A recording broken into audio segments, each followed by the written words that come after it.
బ్రహ్మోత్సవం.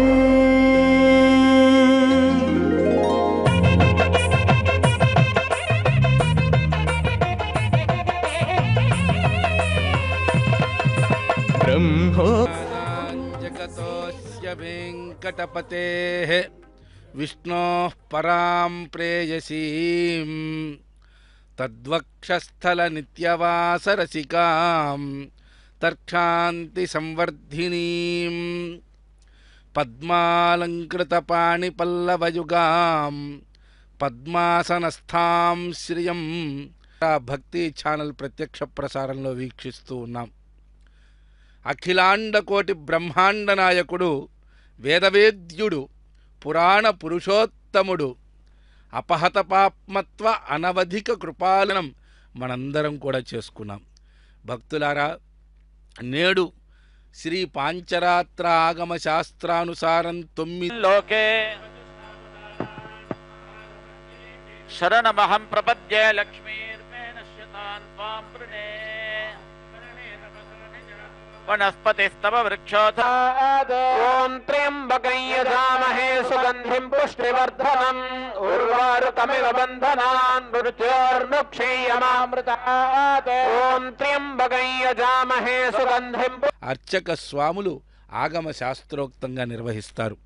దానికి సంబంధించినటువంటి ఈ యొక్క మట్టి తాపత్రయంతో ఎంతో ఈ భూలోకంలో మన పనులు మనం చేసుకుంటూ ఉంటాం.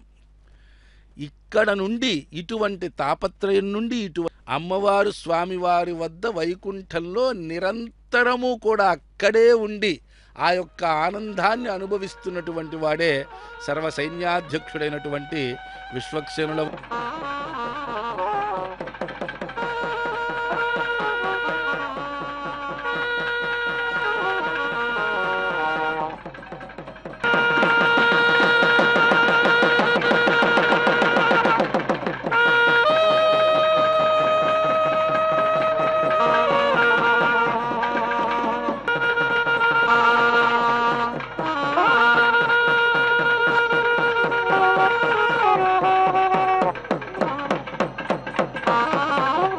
గా వర్ణింపబడ్డ శ్రీహరి యొక్క పరిపూర్ణ అనుగ్రహం మనం కలగటానికి ఆ అమ్మవారి యొక్క అనుగ్రహం ముందుగా మనకి తప్పనిసరిగా కలగాలి.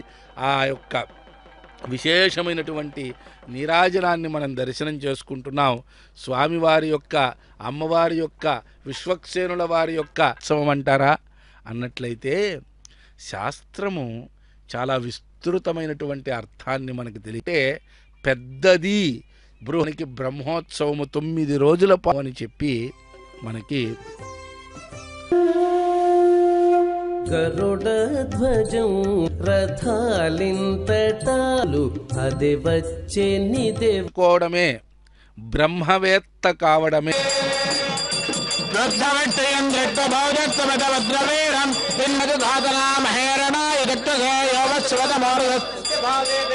ఉపచారములు వేద మంత్రాలతో శాస్త్రోక్తముగా ఆ అమ్మవారిని అర్చించి ఆ అమ్మవారికి ఉద్వాసన చెప్పి ఆ అమ్మవారి యొక్క అనుగ్రహంగా వేద మంత్రాలను పఠిస్తూ మేళట్లే మన గ్రామాలలో ఆయా చోట్ల చక్కని ప్రదేశాలకు వెళ్ళి అక్కడ అమ్మవారికి తయారు చేసుకోవటానికి కావలసినటువంటి మట్టిని విడిగా తీసుకొని అమ్మవారి యొక్క రూపాన్ని ఆ యొక్క మట్టితోనే చేసుకొని అక్కడ అమ్మవారినే ధ్యానించి ప్రార్థించి భూదేవిగా ఆ అమ్మవారికి పుష్పగంధ ధూపదీపాది ఉపచారములన్నీ కూడా సమర్పించి ఆ అమ్మవారిని మట్టిని అనుగ్రహించమని, ఈ యొక్క